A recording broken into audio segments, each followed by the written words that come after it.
Okay, so let's go ahead and dive in.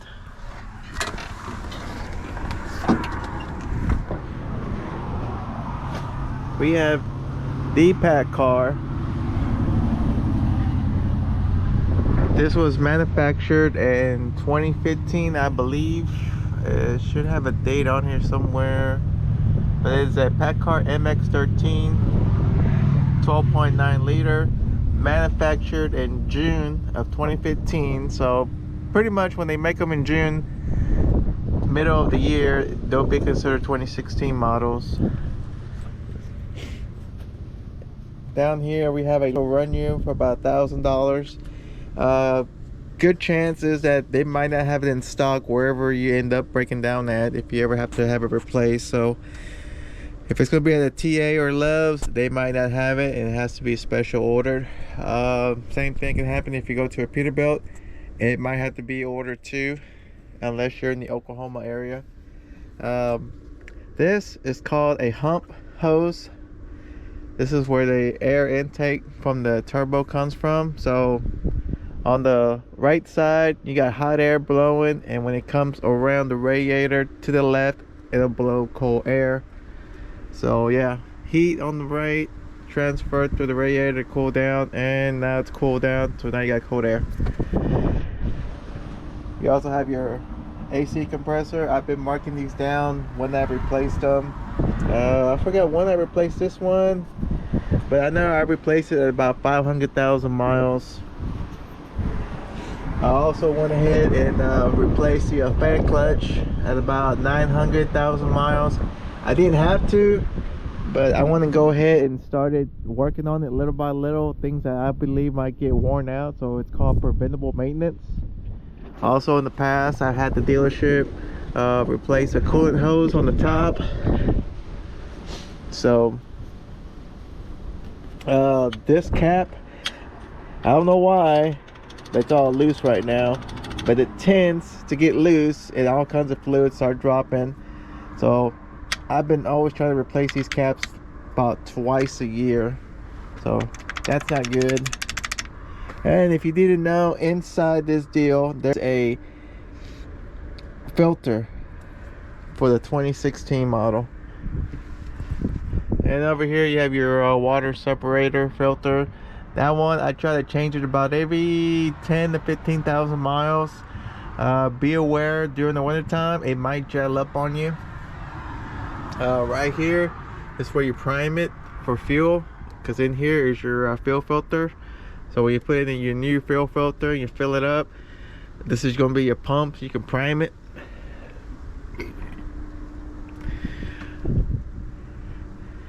And so far I haven't replaced a wheel seal on this truck since 230,000 miles when I picked it up. I picked it up at 230, so which is pretty much a breaking point in this truck. I also replaced the wiper motor and the wiper assembly, because I ended up with a little incident where I was trying to remove the bolt and then the bolt broke off, so I had to replace the whole windshield, you know, assembly. So yeah, that was kind of a bummer that, you know, the bolt broke off. The air filter, I change that about once a year. I'm due for an air filter. I do it once a year, but it all depends on your environment, where you're at. If you're in a dusty area, you gotta do it more often. Me, I'm always on the highway, so I don't get a whole lot of dust, and I'm not in a dusty area.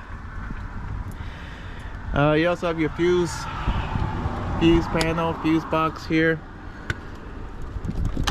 They say that this tends to get wet or gets moisture in there every now and then. So one of the main reasons is I never wash my engine. I have not washed my engine since like 300,000 miles on it. After 300,000 miles, I was like, I'm not gonna wash it, just leave it like it is. So for a long time, for over five years, I have not washed the engine. I just tell the guys at the Blue Beacon, I do not want my engine washed, leave it alone. They'll wash like around this area, they'll wash this, but I tell them I don't want nothing sprayed into the motor. I don't want nothing sprayed up in here because I don't want my fuses getting shorted out. This is the original radiator, has not been replaced since I had it, so it is the original radiator.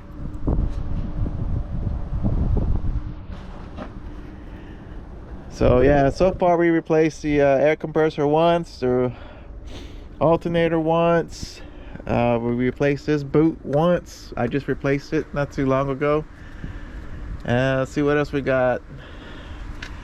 Oh, about every almost 300,000 miles I'll have the overhead valve adjustment done on this truck. And there's also way deep down in there, there's supposed to be a oil separator. I had that replaced once. Supposedly on this model that I got, it is a hard to find part. They were gonna have me shut down for about 6 months till they got it in, but we managed to find it. It's like way in there, which is really hard. It's kind of like the crank pressure filter, if that's what it is. I'm not too sure that's the name of it, crank pressure filter. But yeah, it was a really hard part to find. They say it was gonna be like 3 to 6 months, but I had a team members get together and we found one up in Canada, and we were able to bring it down to Houston, Texas. So overall the engine's been really great. The fan belts, I change them about every 200 to 250,000 miles. These knobs here, they get kind of rusted out over a while, so what I do is I just pull this panel back and I twist it around so I can get access to the inside of the lights. These are the original lights.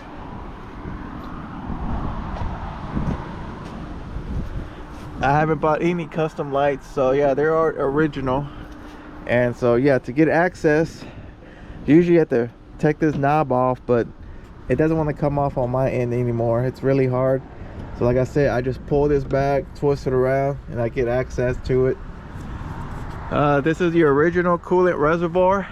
I know drivers in the past have had trouble where this sensor goes out on them and they have to replace it, or they have to replace the whole reservoir. And I haven't had issue with it.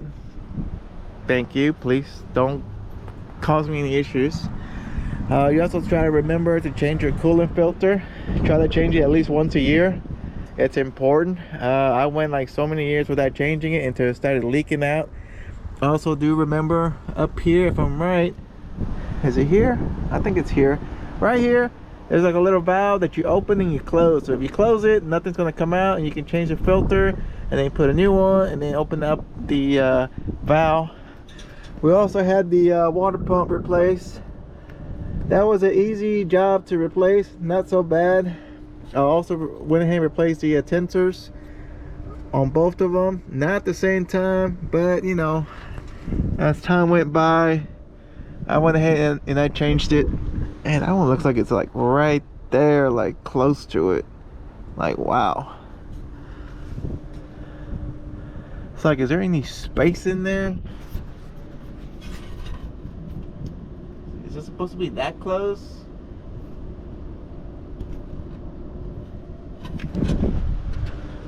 It's like, whoa. That's really tight spot. But yeah, they went ahead and I had this replaced too, the fan clutch, just in case. And they put a new airline tubes. Oh yeah, another thing, I've noticed at one time the fan was locking up on me. I had a technician show me that there's two things that can go wrong with that. Either your fan clutch went out, or this switch right here has gone out. So I went ahead and I replaced this switch with an aftermarket part from the dealership because they didn't have the original one. I always try to go OEM, but they gave me the aftermarket one and it worked out great. And then my clutch was rolling free. Right now it's not rolling free because it's you know, it's turned off. But whenever it's running, it's supposed to be moving freely until it's needed. So I say, if you ever run into that situation where you have to replace this part to get your fan clutch to work, you need to go ahead and replace the fan clutch at some point later on down the road while you're at it, before it goes out on you. How do you know it's going out on you? You will hear the fan stuck on for like the whole entire trip. Like, you can just hear it roaring, and that's bad. You don't want it to be blowing up a whole lot of fan. You don't want it to be stuck on like that the whole entire trip. I'm not too sure what exactly is going to happen, but it's not normal, so you want to get that fixed as soon as possible. So yeah, those are some of the parts that I've replaced so far. What else? Yeah, the oil separator, alternator, AC, fan clutch, this little deal for the fan clutch, that was replaced. I haven't replaced the brake chambers in its discs, so far we're doing great. And like I said, I just went ahead and replaced these because we're already over 1 million miles, so why not jump on it and do little stuff that you can do on your own. I had a clamp broke or came loose on me, and it sounded like somebody was like farting. Not like farting, but it sounded like a fart. So every time I push on the gas pedal, it would make like a loud noise, and I found out that one of these was loose. So $15 a piece for a brand new one, or if you can happen to find a used one, that'll fix the problem. But yeah, it was like, whoa. I said, what was that noise? Never heard of it. So during your pre-trip, you might want to check these out, make sure they're not broken, make sure they're not loose. I hope that's okay. First time, you know, tightening them up.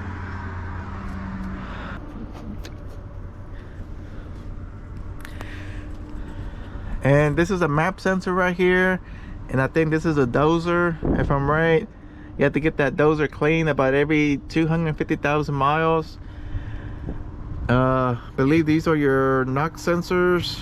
So you got an inner and outer, and then I think you got one way in the back of the tailpipe. So it's really important that you do your maintenance on your truck every 250,000 miles to prevent breakdowns. Another deal is this right here. I had to get that replaced. Something with the transmission cooler. It was leaking in the front. I thought it needed just like a gasket, but they don't sell gasket for it, so I had to buy the whole assembly for it. That was like $500. And then if you look back here, there's 3 coolant lines running in the back. They're all plastic, and they need to be replaced with the copper fitting. This too needs to be replaced with copper fitting. Otherwise, those plastic fittings for the coolant lines are gonna break on you and leave you stranded on the side of the road. Also, we had these coolant lines replaced because it was full of rust. It was rusting badly. I had that replaced, and then this was replaced. For 1 million miles, we still got the original turbo and the computer deal. It's still the same. Nothing major with the engine that I've been having trouble. Nothing major. These are your oil filters. One's a bypass filter, and then this one's like your main oil filter. And then of course back here, this will be your oil cooler. If your oil cooler ever goes out, I gotta tell you, be prepared to pay a whole lot of money to take this part out. It is not cheap, and it's really expensive on the labor. I had a buddy of mine, he had to have this whole thing replaced because you see how this moves? This is moving. His wasn't moving at all. It was completely stuck. So I had to buy this whole thing brand new, and along with the engine oil cooler, which they charged them over $11,000. That's a lot of money to drop. and it takes a whole lot of time, because you can't just replace this part right here. You got to replace the whole assembly that goes with the oil. That means this is getting replaced along with this and this. These two oil filters, they're getting replaced. All of it, this whole block is getting replaced. That's expensive. The turbo, if the turbo ever goes out, the turbo itself is $7,500 for the part, and you can just imagine the labor, and plus you might have to get this brand new too, so you're probably looking at about $11,000, maybe less. So it gets pretty expensive to operate a truck, but if you stay on top of your maintenance, you can save thousands and thousands of dollars along the way. Now in my case, I got over 1 million miles on it, and it's bound to happen. It's gonna happen. It's gonna cost me money. So the engine itself has been really great. The only issues I've been having with it is just that DEF system. The DEF system is a killer to all diesel engines. I don't care if you're driving a commercial vehicle or if you're driving a heavy-duty pickup truck. That deal, that system, the whole DEF system is a killer to the engine. And another thing to prevent your vehicle from breaking down is you cannot idle the truck.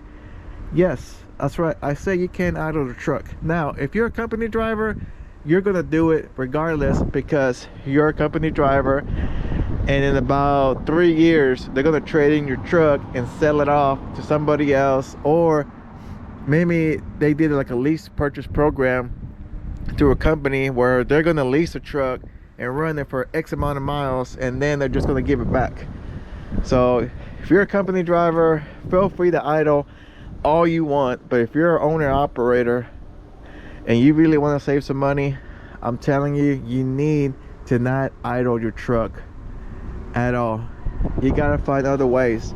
My way that I've done was I bought me a generator. I bought me a portable AC. So I'm gonna show you the generator that I purchased for the truck.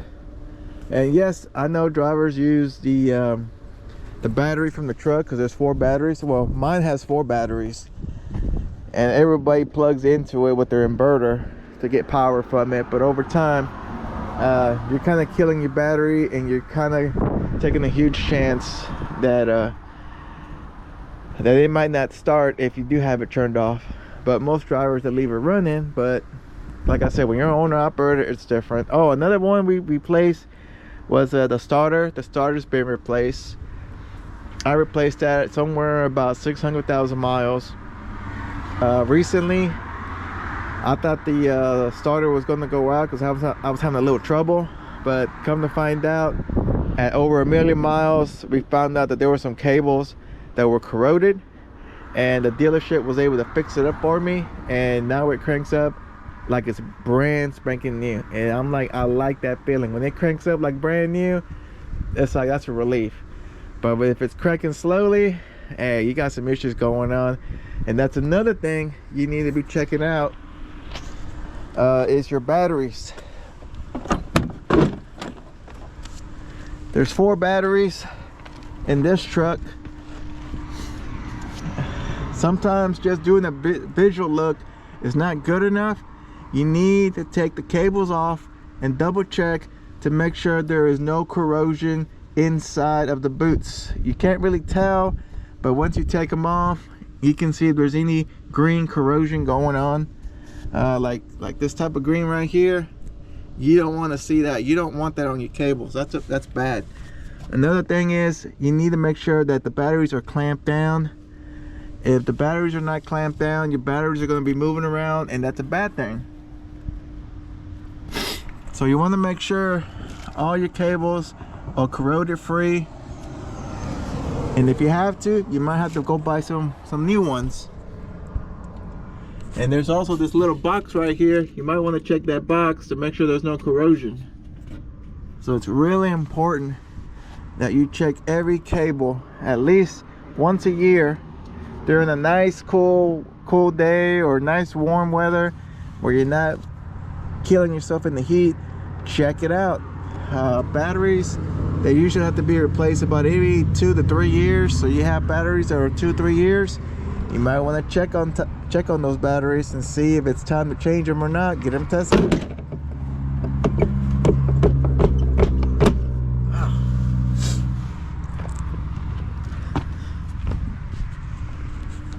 It's also important to check your hub oil, especially if you got some custom. To forget, when they put on nice custom hubcaps, there's no way for them to check. I mean, there is a way to move it, but once you start jiggling and wiggling a lot, eventually that plastic cover is no longer good,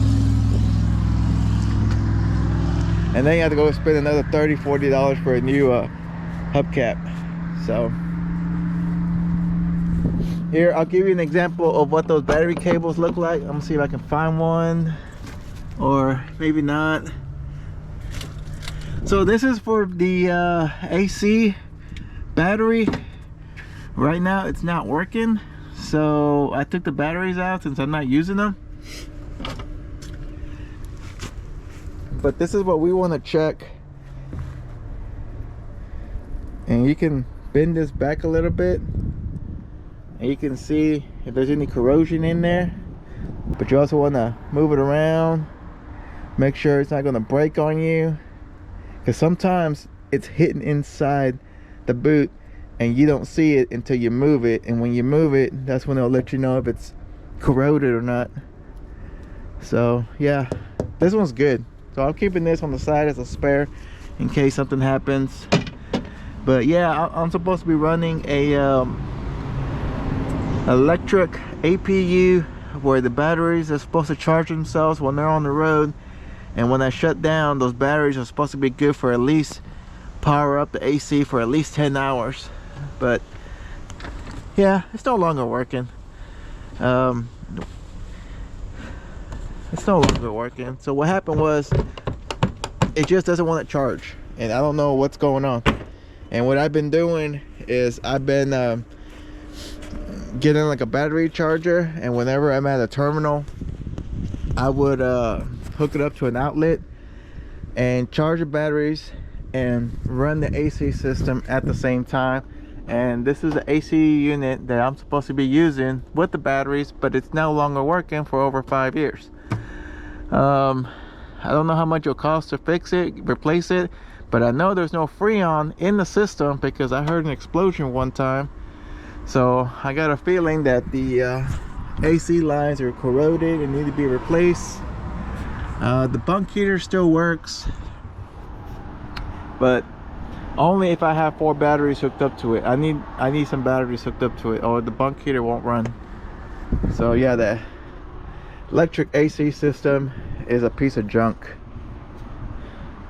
And let me see, and of course this is set up for tankers, so we can supply air, or we can transfer the product through the pump, whichever the customer desires. I prefer air and use air as much as possible, but sometimes it all depends on the product. And back here, this is what my rear axle looks like. I know it looks kind of like all, you know, corroded, but it's still working fine. I've so far replaced the brake chamber, these 2 brake chambers on the right side. The ones on the left I haven't. The airbags, I've replaced all 4 of them, somewhere around 600,000 miles. And when one airbag goes out and you think I'm just going to do one, look at, you're just going to do one, the second, the third, and the fourth are going to go out. So you might as well just go ahead and replace all of them. They're not hard to replace, the airbags. Just make sure that when you do pick up an airbag, get you a Goodyear airbag, or you can go with the original, but I went with Goodyear. And make sure that they hook you up with brand new bolts for the top and a brand new bolt for the bottom, because usually the one for the bottom are going to break off, come out crooked, and you're not going to be able to reuse it. And let's see, what else have we replaced? Oh yeah, shocks. I do the shocks every 250,000 miles, whether it needs it or not. The rods, I went ahead and replaced the rods, all 4 of them, at about 1,000,000 miles. I also encountered an issue where these bolts were coming loose a little bit, so it was not easy to just retighten them bolts. No, you're gonna have to get rid of the old ones. The mechanic, he thought he can just retighten them up, but nope. Out of the 6, only 4 broke and only 2 survived. And I was like, no, you gotta replace them all, brother. Replace them all. Something about coming straight from the factory, you just can't retighten them up no more. So yeah, you also want to do a quick check to make sure that these bolts are not loose. Otherwise, your whole drive axle is going to be loose out there. Another issue we had recently at about 1,000,000 miles is that we had to redo the entire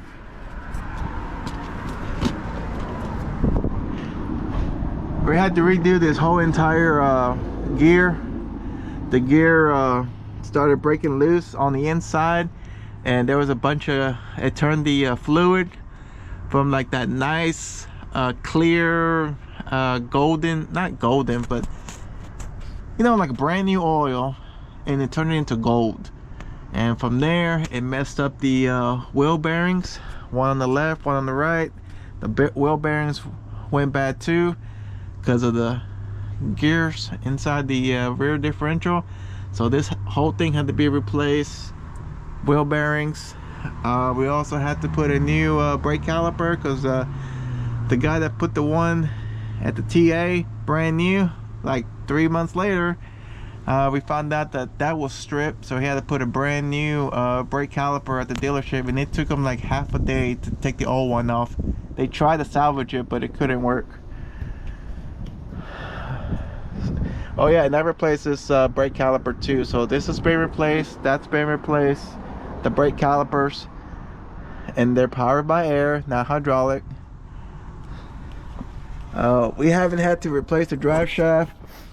The center bearing that supports the drive shaft, that's been replaced at least once. A good way to know is if it starts moving to the left or the right, you need to start replacing it, or in the future it will come loose and break down on you. The DPF, diesel particle filter, we get that cleaned out about every 300,000 miles. The first time they baked it. The second time, I think they only blew air into it, and then the third time they went ahead and baked it. And I think, if I'm right, I think this is the last time that you can bake it. But you can see that they put brand new clamps because the old ones, they look like it's got brand new clamps because the old ones couldn't make it. They got all rusted through the bad weather and stuff, you know, with all that salt on the road. Whenever you drive it through the winter salt roads, it's good to have a good clean undercarriage whenever you go to Blue Beacon. I'm from the south, so yeah, anytime I go to the north and I come back down south during the winter time, I get them to just pressure wash all this underneath. Just get it all cleaned up. Don't let it ride and damage your unit. What else? Let's see. I'm not too sure if they had to replace this pipe. I think he had to replace it one time. Yeah, I think he had to replace it because there was a mechanic. He said something broke, and there's another sensor up front. That's why for some reason it broke, so he had to get that fixed. Whole new pipe up front. So I don't know what else to tell you, but it's been a wild journey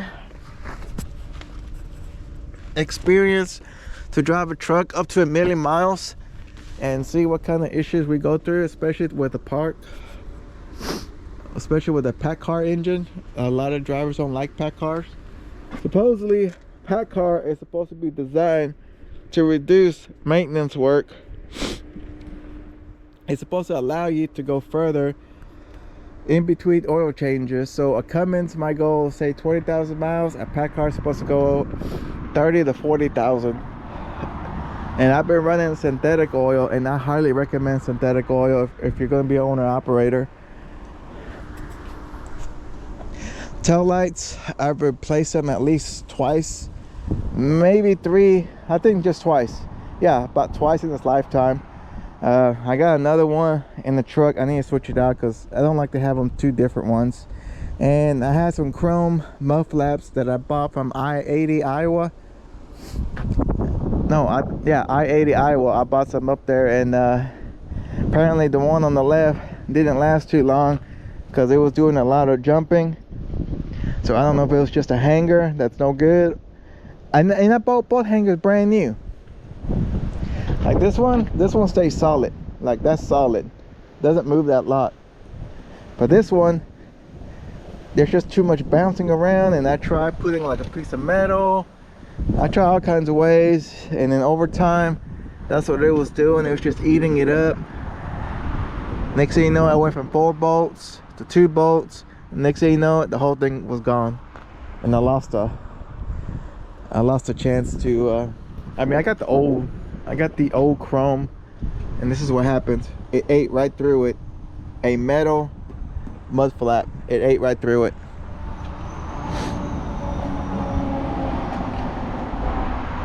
I was like, that's crazy. So you see, it's got like a little piece of metal over the rubber. So I liked it. I like the chrome mud flaps. I like it. It's kind of like a special, unique deal going on. But to replace them again, that's going to cost about $800, and I don't know if I want to fork up that kind of money. First time was really expensive. I don't know if I want to do it the second time. So that's why my mud flaps are a little different.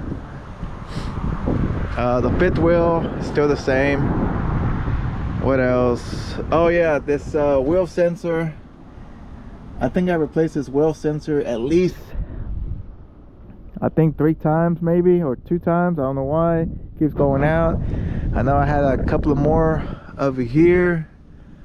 See if I can tell the difference between the original and an old one, or maybe they both been replaced. I know I had a couple of ABS sensors replaced.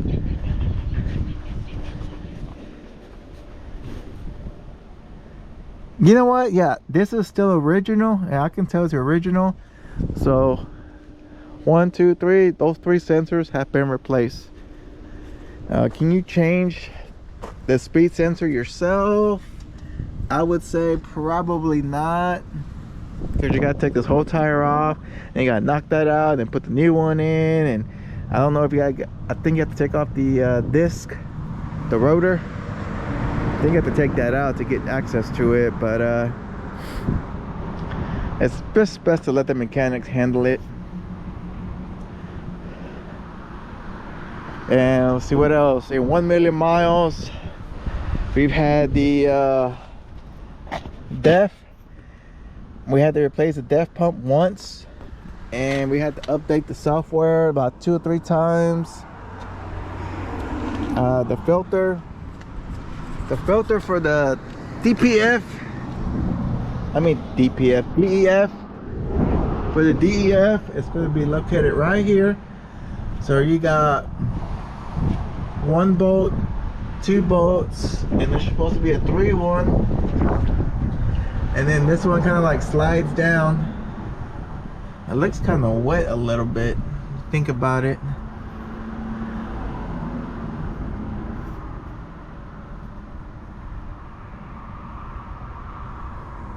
But on this one, for some reason, I had 1 bolt that couldn't come off, and it got stuck in there.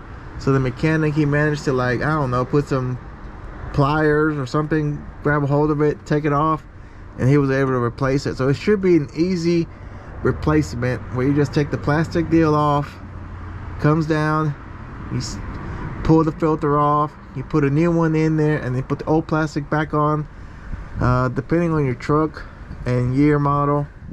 So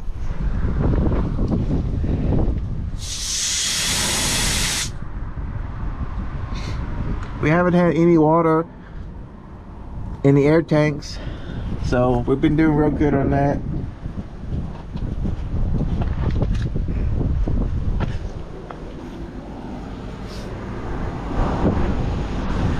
Your air dryers, you gotta change them out at least once a year.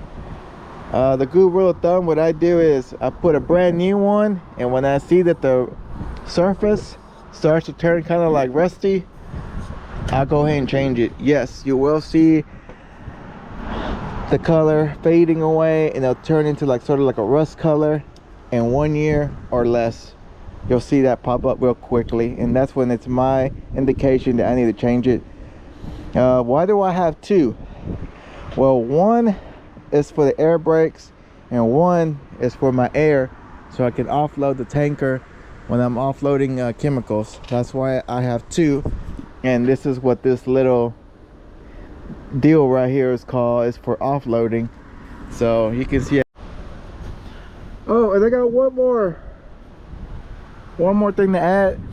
This is an automatic transmission, so about every 400,000 to 500,000 miles you need to change the transmission fluid. And I did that one time. I think I might have changed it too late, because once I changed it, I changed the transmission fluid, I think about 550 or 600. No, I changed it about 650. Yeah, I think I changed it about 650, because 50,000 miles later, or maybe it was close to 700,000. You know, I think it was close to 700. Maybe 680, maybe 670, somewhere around there. But anyways, about 720,000 miles, I had to replace the transmission clutch on the truck, and that cost about $5 grand. And then of course we also had the transmission cooler deal right there. We had to change that out while it was in the shop, and then we also had to do a wheel seal while it was in the shop, and we had to change all these lines while it was in the shop. And so yeah, it was like a couple of more extra jobs on top of it, and it came out to about $7,000.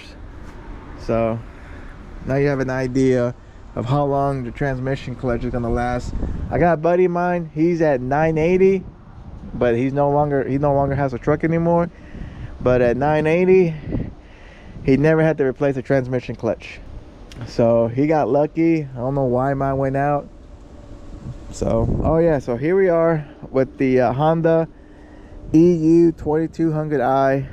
This is what I use to power up my my stuff, you know, like my TV, my PlayStation, my if I got like a grill, I want to grill some stuff, or if I want to bust out like a little stove and cook some steaks, I use the generator. I also use this generator to power up my little heater. I have a little heater, so during the winter time I use this generator to power up my heater, which, since it pulls more power with the heater, it lasts on a full tank about 8 hours. If I'm just using my portable AC, I want to say probably about the same thing too, about 8 hours. So it's a really good little generator to kind of like protect my truck from having any damage, electrical damage. Like, I don't want to have any electrical damage on my truck anymore. I'm just like, you know what, if we're gonna run stuff off the truck, let's just get a generator and run it off the generator. So it's a great little generator. It also comes with a Bluetooth, so if you want to turn it off with your Bluetooth, that's all you can do, is turn it off with the Bluetooth. It also gives you like how many hours you've been running it, how much power is it pulling. So great little Honda generator. I highly recommend that you carry one on board with you if you're going to be an owner operator, company drivers. Hey, you're on the budget, right? You do whatever you got to do to plug things in onto that truck's battery, because it ain't your truck. So how much does it weigh? Oh, I don't know, maybe about 35 pounds or something, or 30 pounds maybe. So it's going to be a little bit of a workout to try to get it out, pump fuel. You want to make sure that your cap is bent whenever you're running it, and whenever you're not running it, make sure that the vent is closed off, because if you do have fuel inside and you're carrying it on board, a little bit of gas smell is going to be running inside the cab. You can strap it down on your catwalk. Me, I'm a tanker. I got all my hoses, so I'm kind of limited. I mean, I can make a little room, like, you know, move over a little bit and just sit it right here. But you know what? It's an expensive equipment. I don't want, you know, Mother Nature going through different states and different weather situations to ruin it. You can put a cover on it. You can put a cover. But I just keep it in the cab for safekeeping, to make sure that no one steals it, doesn't get ruined by the weather. So I just keep it inside the cab at all times, since I'm a solo driver.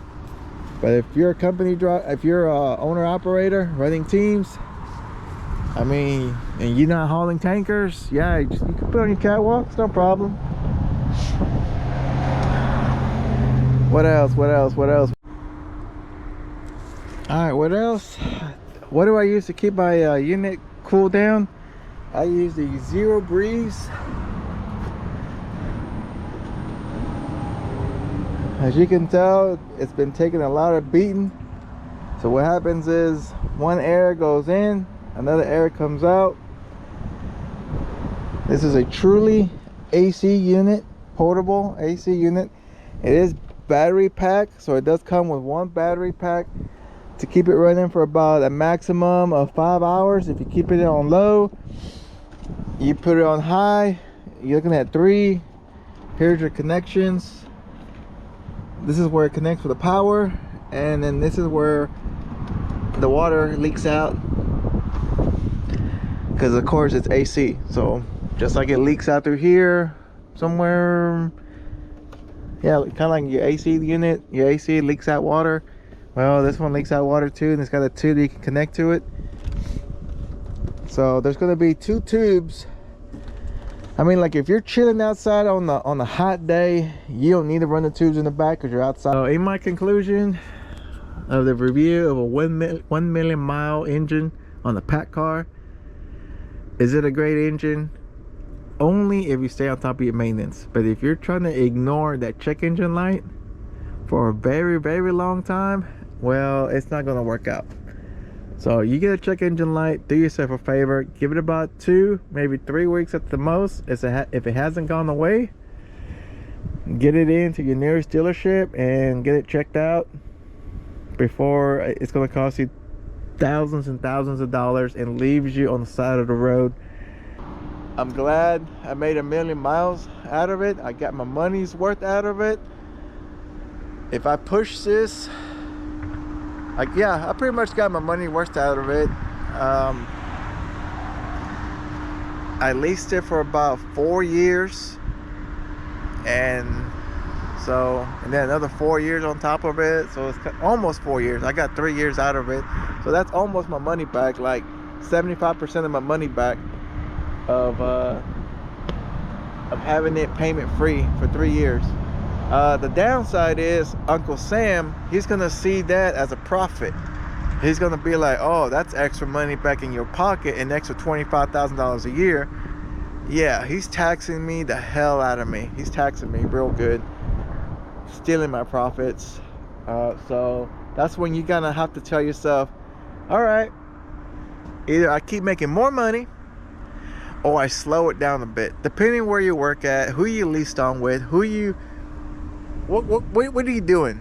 That's the thing. Do you have your own MC number, your own authority, or are you working for somebody so you kind of know the game? Like, hey, you know, like for example, where I'm at, if you bust your hump from March all the way to October, that's a good run, and then you can kind of like slack off a little bit for November, December, January, and February for 4 months.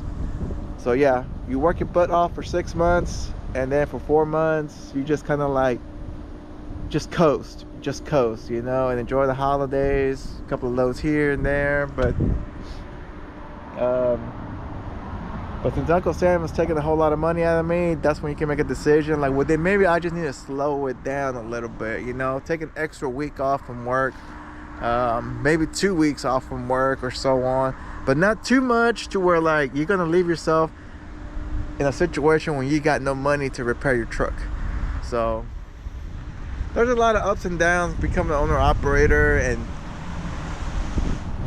being a lease purchase. So I did this truck with the lease purchase, and I've been lucky. At the time when I did the lease purchase, it was 0 down, no balloon payment at the end. It was affordable payments. I had 230,000 miles on this truck, so I came out like a bandit. I tried talking to my lease guy, and he's not offering me a really good deal if I wanted to get another truck. I want another truck, but he's not doing a good job for me.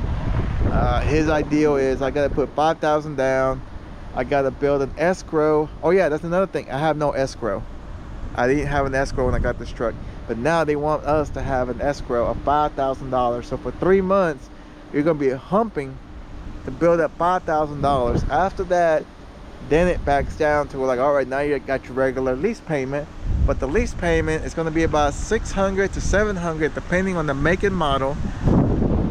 And then he wants to offer me a truck that's like a 19 or 20, and I'm more like, no, a 19 and a 20, those go for about under $50,000, maybe $35,000, but they want to try to rip you off by selling your truck for up to like what, $75,000, $80,000. Oh, that's ridiculous. Well, it's got everything you need to do for the job. Yes, but you're still ripping me off. They want like $2,800 a month compared to when I was doing the lease, it was $2,000. And no, I'm not mentioning the name of who I work for. I'm sorry, but 1, we don't have enough followers. 2, I'm not getting paid a single dime. Okay, so until I start seeing some feria, until I start seeing some dinero, some green, I'm just passing on my experience, my information, but I'm not exposing where I work at. So I'll let you go. It's too long talking. So yeah, paccar, good engine, 2016, manufactured in 2015, but they call it 2016. Great engine. So I'll see you in the next video. Hit the comment, hit the like, hit the subscribe, and got any questions for me, let me know. No, I will not tell you who I work for. I'm not getting paid. 2,